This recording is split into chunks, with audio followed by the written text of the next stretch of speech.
Welcome to Becoming Parents podcast. I'm your host, Jen Taylor Campbell. I'm a birth and bereavement doula, as well as an adoption and surrogacy doula. Doula means woman who serves. And although I love happy births, adoptions, and surrogacy, the pro bono part of my business is in bereavement. I'm here to help you. I'm also mom of 18, yes, 18 children, with over 30 years experience in the trenches as a mom myself. We have a huge blended family, and I've also experienced the loss of our adult son. Remember, give a shout out to those brave enough to share their stories on how they have become parents. Let's dive in. Welcome to Becoming Parents. I'm your host, Jen Taylor Campbell, and today I am excited. I have a repeat guest, James with Fit for Birth, and we did our first podcast episode, I think it was October of 2022. Now I'm getting all my years wrong. And then we did a 5-part series on corrective exercises, and I was the guinea pig. I was the client, and that was awesome. And today and I'll have all the links for all those videos in the show notes. And today we're going to talk about pollutants, pesticides, toxics. I'm hoping we come away from this with good ideas for how to do things at home for people. James, welcome. Yay, happy 2023. Yeah, I'm no super kidding, excited huh? to be here with you again.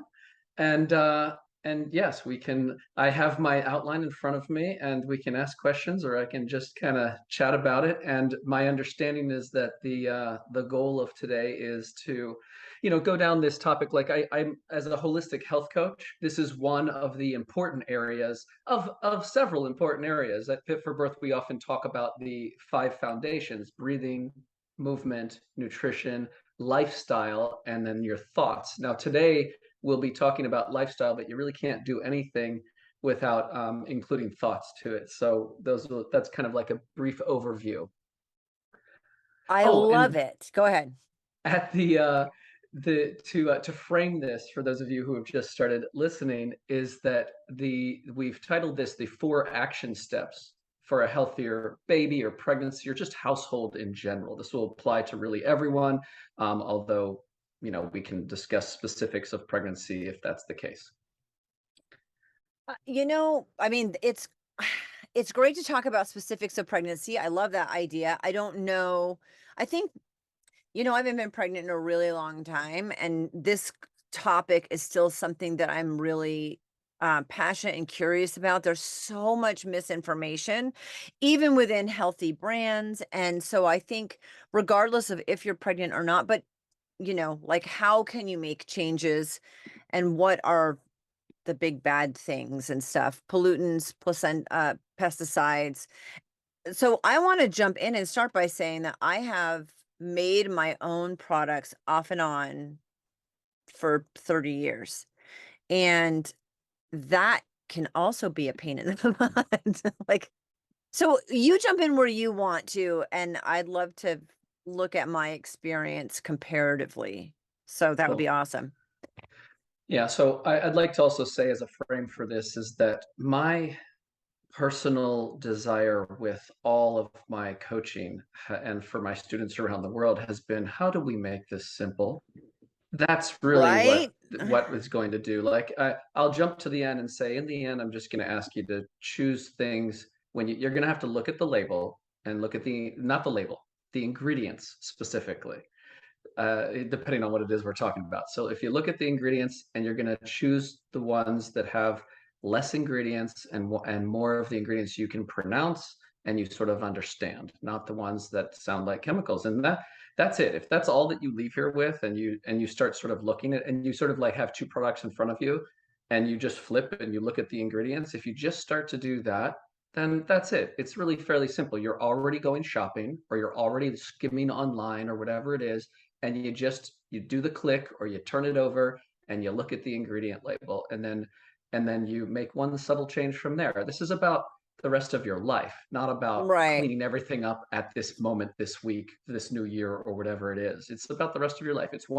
Health has always felt so easy for me, and I Mhm. realize that that's not how it feels for a lot of people. And so when I look at, well, why has health felt so easy? Well, because I don't really put the pressure of it has to be done now. It's one thing I'm doing this week that feels easy to do, and Right. and that I'm gonna I'm probably going to hold on to that for a good long time. And sometimes I don't. Sometimes I revert back or whatever. But in general, I'm moving. It's kind of like they say the stock market. It keeps going up and up, even though it has its ups and downs. And so as long as you're moving in the general direction of health for your household, for your family, then try to feel at peace with that. And of course, when I say try to feel at peace with that, well, that's where mindfulness and that all important thoughts and mind come into play, because you can be doing a lot of things really well, but if you don't recognize your successes, then unfortunately you're going to still feel anxiety about having to have more healthy things in place and get the toxins out or whatever. Like, let's not drive ourselves crazy. Let's just realize we live in a yin and yang world. Everything here has a positive and a negative depending on how you spin it. And just understanding that finding what's right for you in this moment and peacefully moving toward just in general health is going to be the way to go. Let's make it feel easy. That would be great. I know that when I was making everything, it got to the point where it wasn't easy and it wasn't working as well. Like some things I have made for years and years, my all-purpose cleaner is amazing, but my laundry detergent wasn't. It's those sort of things also. And I'm not saying that everybody should go out and start making all their own stuff. This is a much broader topic. I just know that that was something I really wanted to do because I thought it would be better, which it was. And I didn't realize how hard it would be. So that's not always the answer for everyone. I found a balance with that, but then what else am I bringing in the house? Yeah. Well, also in today's age, and again, some of it is there's a financial consideration with some things, but Right. in general, in today's age, like I remember when I was doing this research originally, when Fit for Growth was starting in 2008 or so, and there were no, in certain entire categories, there was no healthy alternative. I had to make it myself. But today, like for example, cosmetics. Oh, yeah. Today, though, there's tons, dozens of lines of cosmetics that are specifically, I don't even know how to say this word, phthalate or phthalate, whatever you say that, phthalate free, or like they're specifically Yeah. designed to be natural alternatives. And so, if you're willing and able to Google something, search for it online, you're gonna find an alternative. And then you just, be savvy as much as you can with the sales and getting them at the right time or whatever so Hmm. that it's affordable. But today that you can find many alternatives to that. So you do not have to make your own products. Although, like my favorite skin lotion, it's a rather thick one, but it's just shea butter. It's one ingredient. And like I order it from Amazon and it comes from, I guess, Africa somewhere, and that's all that's in it is shea butter. Now it's a little thick, and so if you want to get a little more savvy, you can mix it with other oils and loosen it up and put in essential oil or something. But I'm a pretty simple guy, and I don't need to make it complex. And so to put shea butter on an elbow that's dry or whatever is pretty amazing, and it's Yeah. super simple. And by the way, that $6 container that I have will probably last a couple of years, quite frankly, at the rate that it's being used. So Right. not expensive at all. In many cases, these products, because you're paying for the brands on the other side of things, these products are actually going to be far more, what's the what I'm saying, inexpensive. They're going to be less expensive Right. than the brands.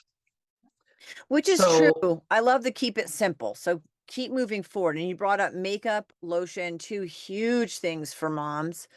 And then let's just, yeah, keep going. yeah, so well, okay, so let's frame for those of you who want to, kind of understand the bigger picture here. Let me just spend a minute saying that there are some pollutants and pesticides that do cross the placenta, and some Mhm. little factoids here and there. A very famous 2004 Environmental Working Group study found that 287 unnatural chemicals in umbilical cord blood. 180 were already established to cause cancer, and 217 were known to be toxic. 208 causing birth defects specifically. So when just by the way, that's from 10 babies who were born, and then they just tested the cord blood to see, hey, what's going on, right? So pretty small sample, but this has been widely referenced across all sorts of household toxin, blogs and well, research in general. And so this was sort of the start of, oh my gosh, look at what we're doing to our babies. And if you look at sort of the history of toxins in, you know, since the Industrial Revolution, or just in general as humanity continues to become more complex in certain ways, and we have more chemicals simply available for use in various ways. Some fun sort of things to look at is that in 1947, we put DDT in wallpaper, and it was advertised as, like, save your child from disease bugs, bugs that carry diseases. So we put a pesticide in it. Well, of course, that wasn't really a good idea, so that was removed. 1978, lead paint was banned. 1986, asbestos banned from schools, and then more so later on. 2004, flame retardants banned. And so what we have, and then BPA 2013 was banned from baby bottles and children's spill-proof cups. And now there's petitions as of 2022 petitioning to limit BPA in food packaging in general. So adults are still eating it, I guess, but they've limited it in our kids. And so what we have is a historical pendulum swing that basically looks something like this. New chemicals are created and used, and they're allowed to be used because, well, that's the way our standards typically are. And quite frankly, I guess I'll come back to this in the future, is that our regulatory agencies really can't keep up with new chemicals. There's new ones being produced every day and being put on the market, and that's just the way that the system works. So a new chemical is created and used. People eventually or ultimately find out, well, some of them are toxic. And so then number three is, well, we ban it, we remove it. But here's the funny part, is that as we're in the middle of removing BPA, we have already introduced dozens, if not hundreds, of other plastic-like chemicals to replace the BPA, and time will tell whether those have just as many harmful effects or less or more, etc. Right? And so that's the as I call this pendulum of historical swing. Unfortunately, that's how things work right now. And so you just have to be your own advocate and try to use what hopefully we'll leave you with today, if you're not already doing what I'm just going to call kind of common sense. If you understand that the regulatory agencies are not really, you can't really rely on them, then let's use our common sense and let's break that down to a few very basic things. Now, before I move into those solutions, I'll say some other fun factoids. Is that the average woman's daily routine, I forget which reference, I'd have to go back on it right now, but exposes her to at least 168 unique ingredients every day, although that number may now be as high as 515. Now, of course, many of them, and there's 4 different references I have on that. And that's pretty amazing. That's a lot. That's a lot in a daily routine. And so you're going to inevitably have some things, unless you're, I guess like you and I, Jen, you're already in the mode of seeking the, like I said, shea butter, right? That's all. That's what my lotion is. And if you look at the average skin cream, there's a dozen ingredients on there. And you're sometimes lucky to have shea butter in addition. As I said, regulatory agencies simply cannot keep up with it. And I have another quote here: personal care products are governed by the FDA, which requires no government review of products before they go to market. Okay.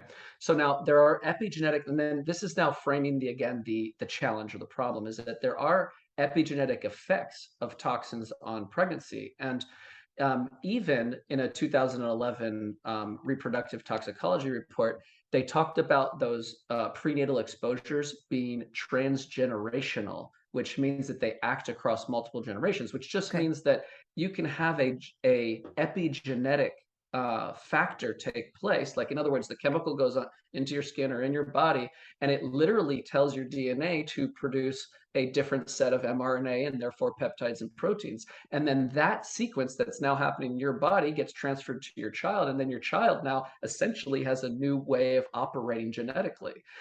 All that's to just say, it's a fancy way of saying what you do in your life affects your kids, and what your kids are doing in their life affects their kids. And that's just we used to think, genetics has been this thing, and for many decades it was like, no, genetic, it's predetermined and all. Well, that's not the case at all.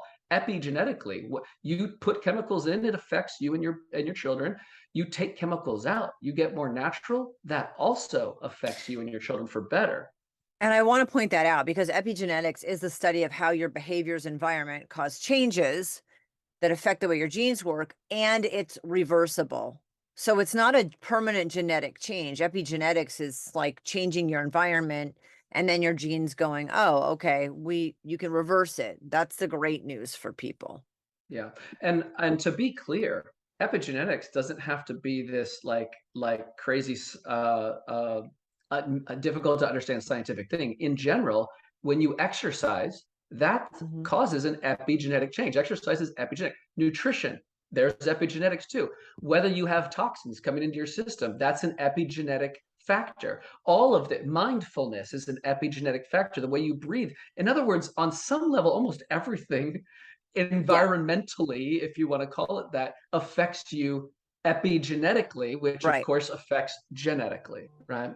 Yeah, So, I love so this. yes, so that I think I'll just say sort of concludes the bit on, well, it's important. Let's pay attention. Let's not treat this any more or less than all the other important things there are to do in the world. Let's not get crazy about it. But today we're talking about household toxins. So let's see what we can do. So let's move into some of the solutions.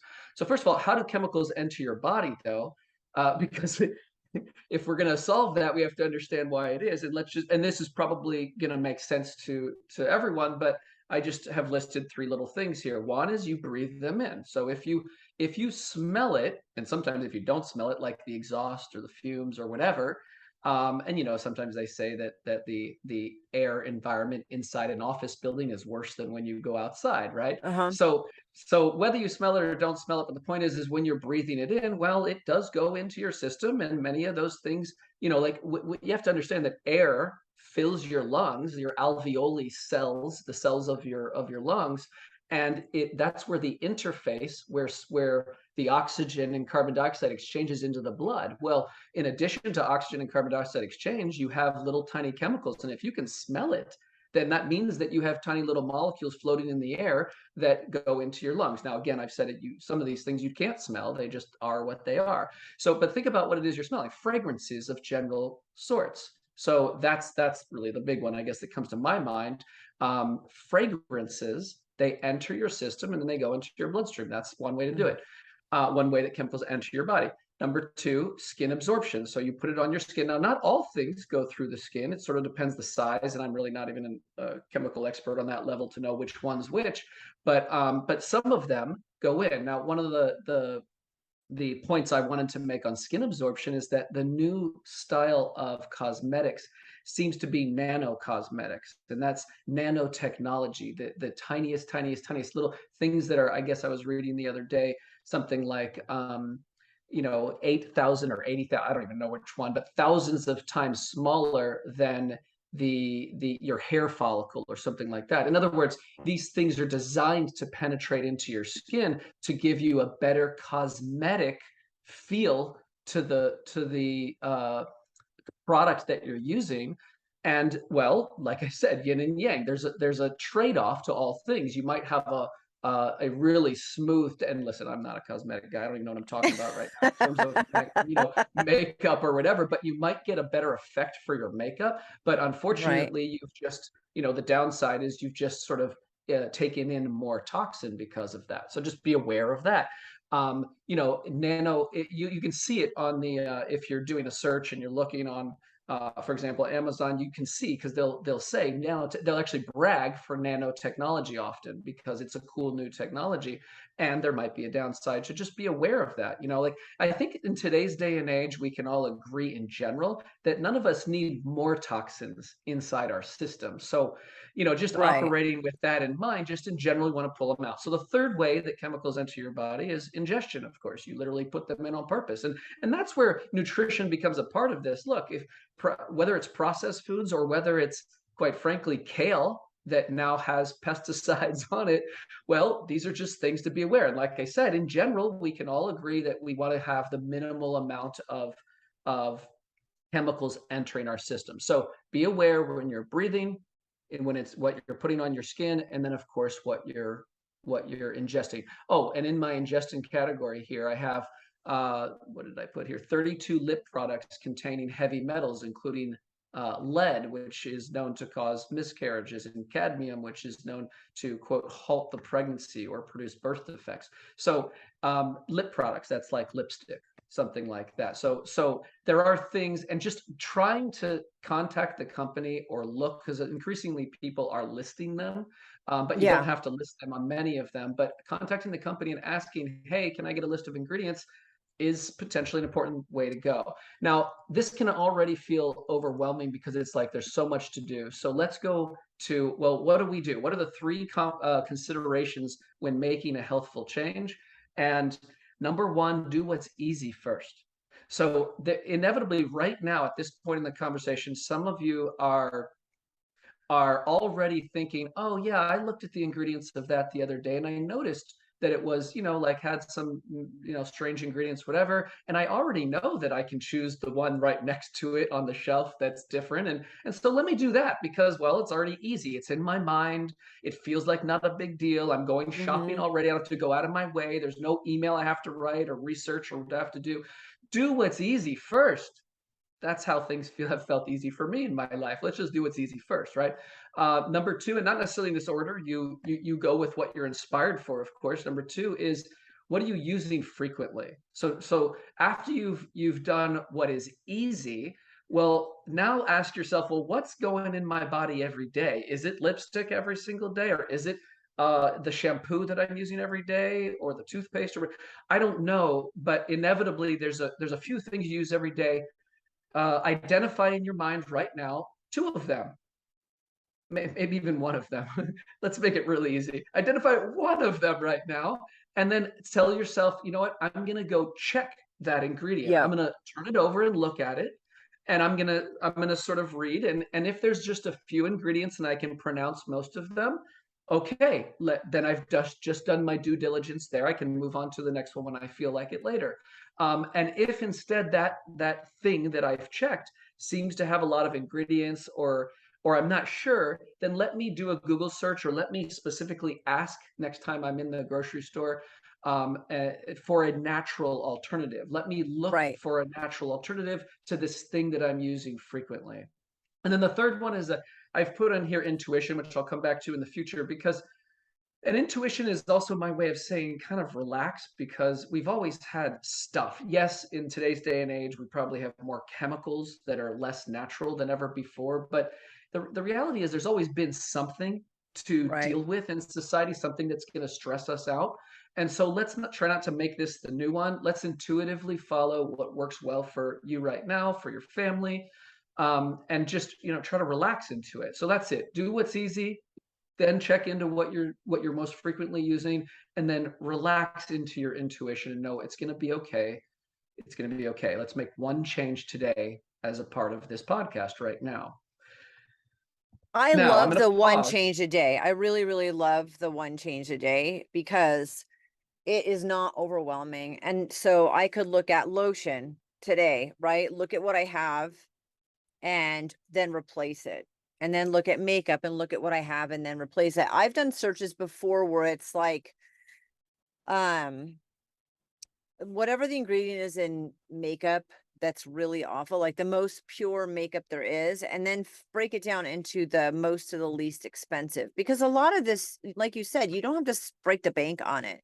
You can do one thing at a time. So, Yeah. yeah, I love that. Keep going. Sorry. And no worries. I mean, we're really down to the final part here of, well, what are the four action steps? And this is where we can maybe banter a bit for, back and forth even a little bit more as I go into it. But to come back to your point on, I was saying, really make one change today, right now. Yeah. I honestly, one change a day, that's the way that you phrased it. That can be a lot for people. That's Yeah. that's that's a lot mentally for most people. So most people will honestly learn like this. Today, you took the time to listen to a 30-minute podcast, make one change. In a month or a couple months or next year, you'll read a book on something like this, or you'll read an article next week or whatever, and make one change then. In other words, that's part of being easy. Let it fit your life. And listen, I don't want to curb anybody's enthusiasm. If you're like want to run out the gate and check all your ingredients, by all means, go do it. Like follow the rules still, easiest, most frequent, that sort of thing. And don't let me stop your enthusiasm, but definitely don't get overwhelmed. Definitely number Right. one is, make this feel easy along the way. Know that even I, a professional health coach for a living, spent many, many years of my life eating and consuming all sorts of crap, ridiculous stuff. And, it's okay. Here I am at 46 and I'm better for some of it and worse for some of it. And I'm still making some changes. None of my stuff is perfect because, Right. again, I live in this human world where I don't, as they say, perfection is not the thing to strive for, just improvement to where you want toward the result that you want, just going toward where you want. In my mind, I go towards two things initially, and one is the pesticides on our food. So, you mentioned kale, but any kind of produce, even if you are purchasing it organic, and there actually that is something that's pretty simple to make, the spray that you can spray on everything and then rinse off, and you can discuss that with me because that's one thing we're doing a lot of is consuming food, so that would be like produce is the first place I would start with that. And then, yeah, you can look at ingredients in bread and in other stuff or whatever. Um, but that's where I would start. And I know that it's not hard to clean it. So you're not necessarily buying something different. It's easy to remedy. It's not a huge lifestyle change, but it's huge to your body. So that's one of the first things I think of. And the other one that I think of as a woman, and you mentioned lotion, but it's like the biggest organ in our body is our skin. And you're not just doing like this, like every 10 days, right? Like I slather myself almost every day. And I know women who are pregnant that are worried about stretch marks. They're like, and after pregnancy, if it's not important to you prior, your skin health, when women get pregnant and then after they're pregnant, after their baby's born, if their skin health wasn't important before, it tends to be a lot more important. And you're putting something on the biggest organ in your body. And that is, again, so those are the first two that I would encourage if people are out there like, I want to make a change, but it's so overwhelming. You can research natural pesticide spray that you can make yourself at home, and it's not hard. And even purchasing them is not expensive. So it's a not break the bank thing. And then, like you said, you can get really inexpensive lotion, mix it yourself at home. If it's too thick, I think myself and pregnant women tend to get it more thick. That's when you start. That's when you start to get, that thick lotion is when you're pregnant, you don't want to get stretch marks. But two things that are really inexpensive, really easy, and affect a lot of your body. So that's where my brain goes. Okay, yeah, and well, that's wonderful, and that's perfect for you. And I'm gonna say something about I used to be the person who would not put anything in my body unless it was literally labeled organic. Okay. And what I started to realize is that it's actually more, because remember, organic can be fruits and vegetables, but Yep. it can also be like organic muffins and Right. processed foods, right? So many years ago, when I was sort of like this crazy person on organic, I at the beginning, before people were doing it type of thing, that's where I went, right? And what I've come to realize is that even if it's like, let's put it this way, the foundational piece is that you eat vegetables. And for me at this point in my life, I'm gonna choose a non-organic pesticide, sprayed vegetable every time over a processed food.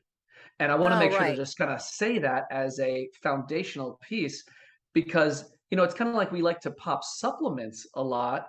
And it's like, oh, yeah, I'm going to take all these supplements, but my diet, my macronutrients are just terrible. I'm eating processed foods.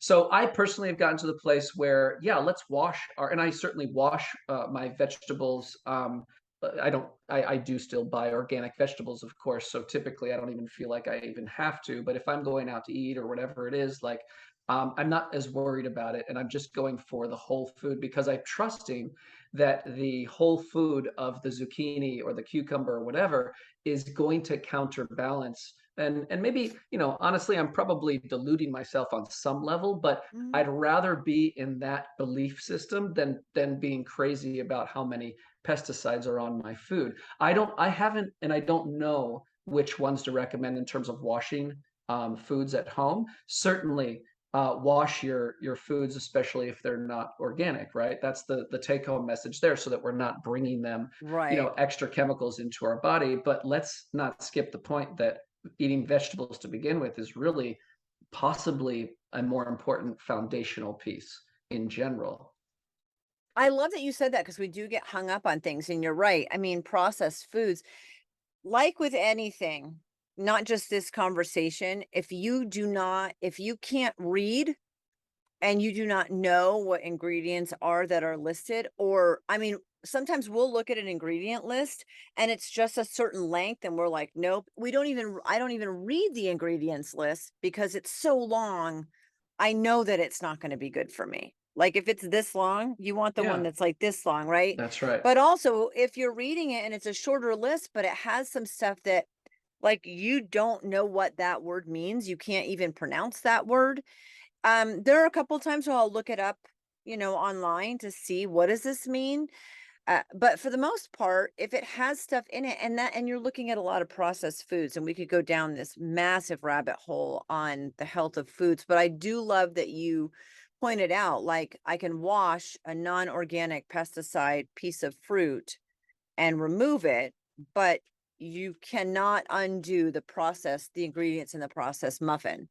That's It right. even if it's organic. So that was a great point. I think, again, it can be overwhelming. And so for food, I look at the ingredients list, but also food has been a priority for me from 17 to 52, that if I kept that as healthy as I could, if I made as much as I could, if I kept it as healthy, that would make a huge difference in my life. And I have enough time invested that I know it has made a huge investment, but it's not like I'm perfect. Just like you said, there are some things where I'm like, totally worth it today, gonna eat that. I know it's Yeah. not good for me. I'm gonna eat it anyway. Um, but for the most part, if you just look at ingredients, and that's how I handle food. But yeah, produce is one of those things you can buy it at any price and clean it. Yeah. Now, I want to keep this simple, so I'm going to say, for those of you who want to keep it simple, mute the next 30 seconds. For those of you who would like to just be made aware of the complexity of this, is that we do need a systemic, earth-wide change in the way that we produce agriculture, because it's not just on the food, it is in the food now. It is being grown. The food is being changed, and you can't wash pesticides out from inside the food. Right. So that's a whole other thing. But good. Now, welcome back to the Yeah. simple part. And just, I don't want to skip over it. We do need some big changes, but let's be simple for right now. Now, Right. let me go back to your you said pregnancy and people wanting to avoid stretch marks. Mm. The best way to avoid stretch marks is to not allow the skin to stretch beyond its capacity for returning the collagen bands to break. And the best way, and the way that we teach at Fit for Birth, is to use your core breathing. It has nothing to do with, Right. like, good luck putting something on your skin topically to try to heal collagen that is popping and breaking moment by moment because your stomach is very large. Now, here's the thing. I'm pregnant. What am I supposed to do about that? Well, in general, not, I shouldn't say in general, many pregnant people allow their tummy to get so expanded that, and when I say allow, it's because of the way that you're breathing. We want to breathe into the belly a little bit more. Inhale into the belly and then exhale, and make the tummy a little bit smaller when you exhale. So what I'm trying to say, long story short, is that if you have a dynamic movement of your breathing 20,000 times per day, then This is one of the reasons why in our fit for birth experience, again, Right. anecdotally, like not like research proven or anything like that, but the people that we work with typically don't get stretch marks because we're teaching them how to use their midsection, their core to breathe. And you breathe 20,000 times a day. So it's sort of a natural pump.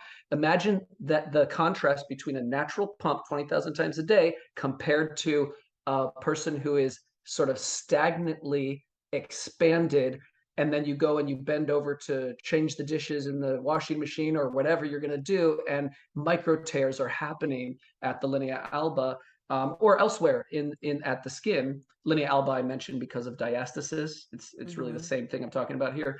And or you're going to stretch the skin, and so just be careful. It's not, maybe not absolute perfect, but just go start with breathing. Um, and then yes, if you're going to slather and put something on you, now let's go through my four. Here's the 1, 2, 3, 4 action steps. Number one Okay. is, and funny, it has escaped us to this point, water.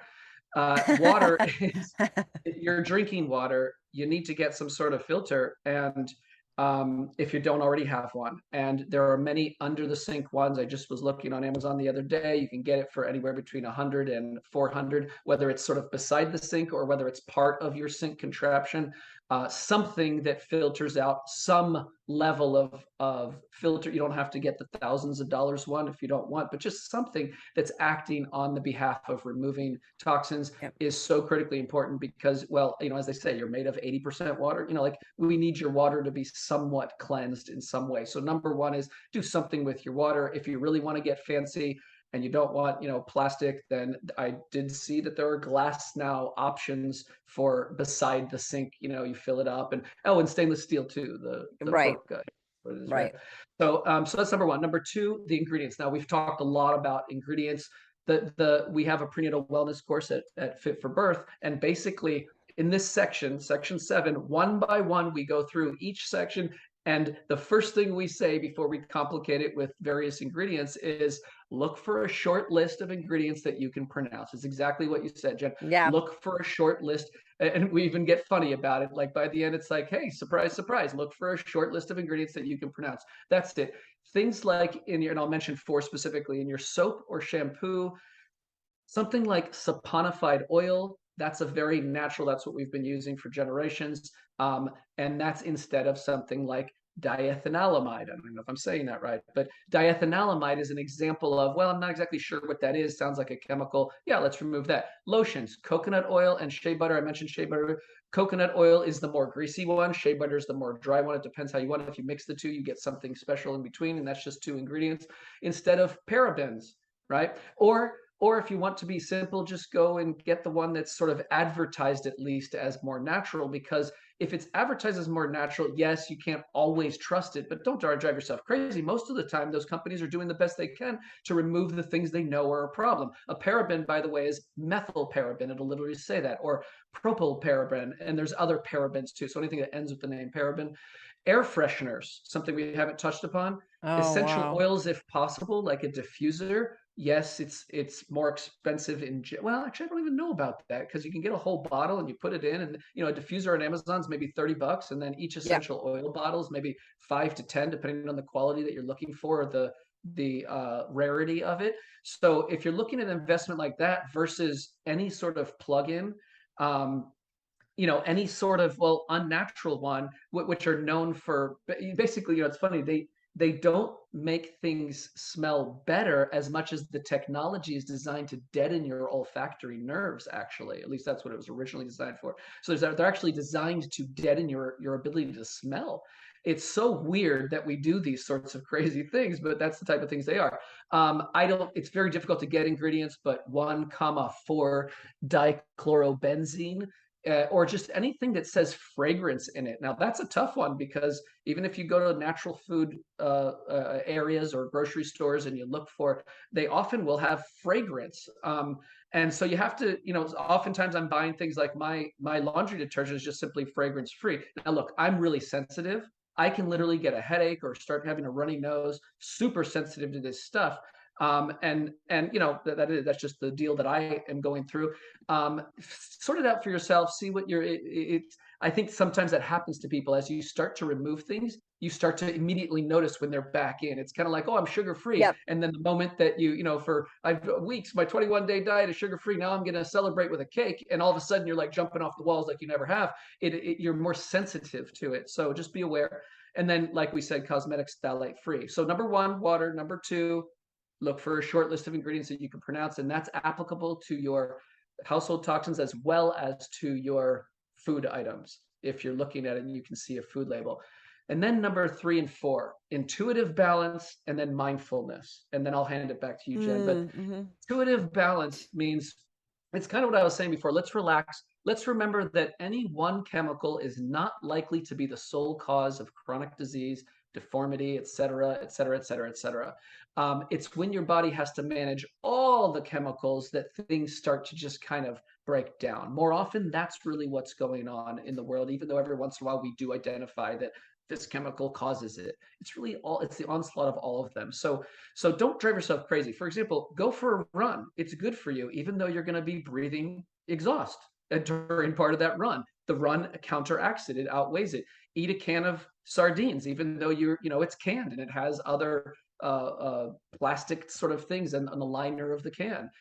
It's probably better to get your omega-3s. And then, I'm mentioning sardines specifically because they're smaller fish and hopefully have not the mercury of the larger fish like the tuna and such like that.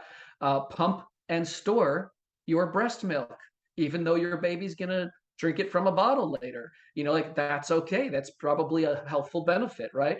And even things like DEET, Mm. mosquito repellent, is possibly from the research that I've done at this point anyway, it's better to do that than get Zika.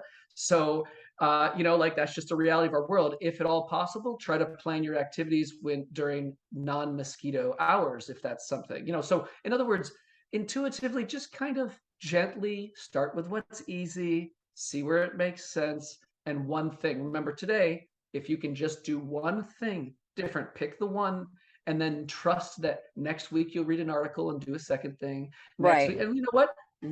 Listen to this. Put on your calendar in 1 month from now to just kind of see what happens and listen to this talk one more time and see what the next layer is. You'll look back and be like, oh, look at that. I did one or two Yep. things. You'll even do a third that you didn't even know that you were going to do. It just kind of happened. And now here you are listening again and you're ready to do the fourth one now or something like that. You want to jump in or I got Yeah, one more I to go. think, I know we're wrapping up, but one of the things that I like to do is search for the healthiest option at Walmart. And that's not because it's the best place to shop. That's because it's the easiest place to shop and often, except for Amazon, ordering on Amazon. But I'll search both of them and just just find out like what is the best or the healthiest mascara or, whatever. And it really, I just want to remind people, it's not ideal. It's not my favorite. Yeah, I want to get it from the best brand also, but to not break the bank and to make a difference now, you can get shea butter. I looked on my phone. You can get shea butter at Walmart. I could order it and pick it up today. Mm. You can order it from Amazon. So I think that to make it less overwhelming, like all stores have options. So wherever you're shopping, those stores have options that are healthier than the next one and that aren't necessarily more expensive. And you can actually search like what is the best option in this category and find it at your local insert here store. And once you have a couple brands that you get familiar with, you'll notice them at other places too. And so um it does not have to be overwhelming, but if you're like me and you use like I use Walmart, I use my Walmart app as my list. So I'll put everything in my list on there, even if it's not the right thing, just like so I don't forget laundry detergent. So I don't forget that, right? I use it as my list. And then I usually go into the store and then I can choose, oh, laundry detergent. Okay, well, I'm not getting that one that's in my cart, but I know I need to buy it and I can look at what the better options are.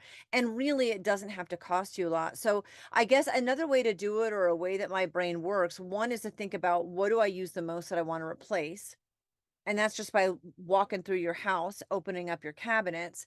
And the next thing is when you're making your list to pick up or go into the store, you can take that opportunity if you're buying that thing to swap it out for something that's better. So really to make it as not overwhelming as possible, that grammatically that is a mess. But to make it really, really not overwhelming, replace things as you are already purchasing them, and you can do it like I checked Walmart. So it really doesn't have to be overwhelming, but it will make a huge difference. And yes, you are right. When you remove something, and smells for me are one from when I was pregnant. Still, I won't walk down a candle aisle. I like those unnatural, weird I just can't do it because I have removed so much of that out of my life and I reacted so strongly during one of my pregnancies. You will know once you remove some of that when you walk past that aisle at the store, you'll be like, it's like a punch to the face.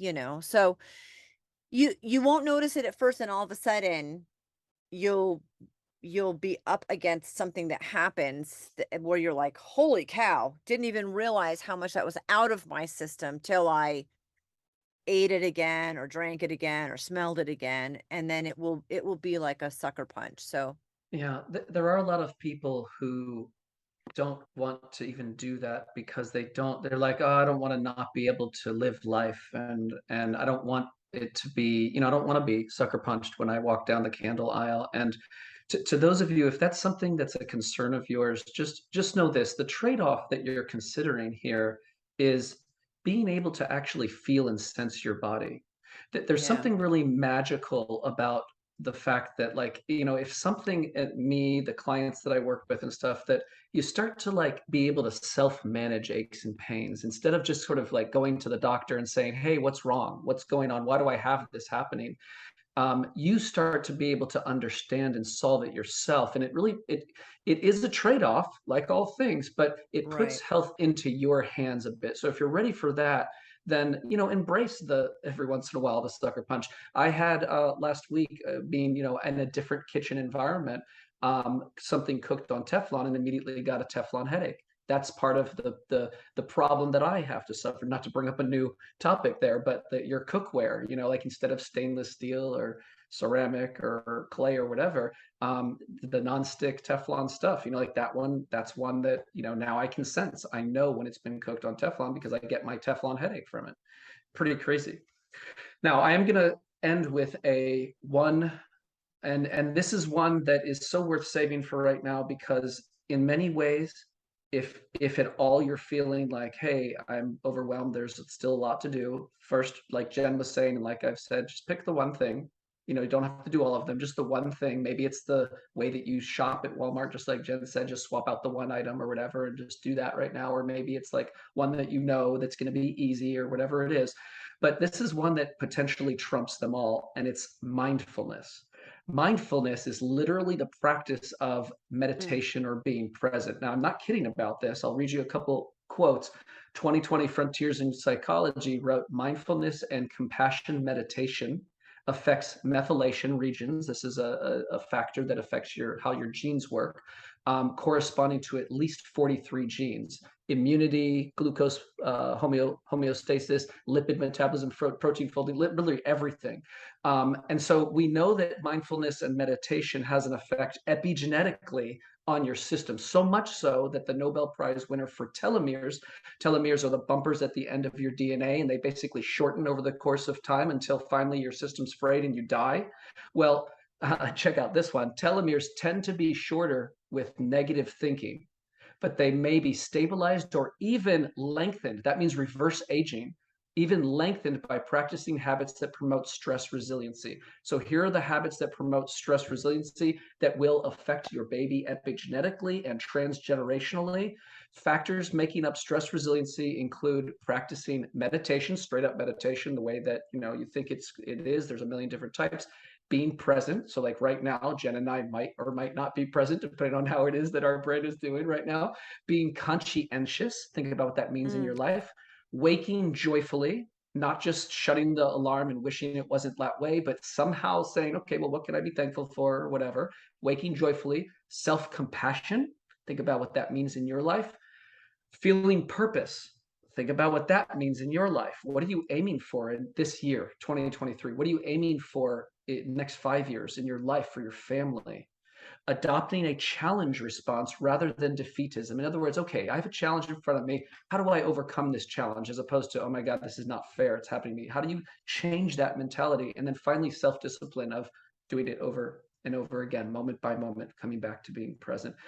I'm not kidding that of all the things we've talked about today and the household talk, the things affecting you, there is one thing that can override all of it, even if you don't make one household toxin change. If you just become mindful, you will shift genetically, epigenetically, the way that your body produces chemicals and the way that your body can regulate and remove these toxins from your body. So just consider that's a huge, huge point. And that brings me to summary of the 4 steps.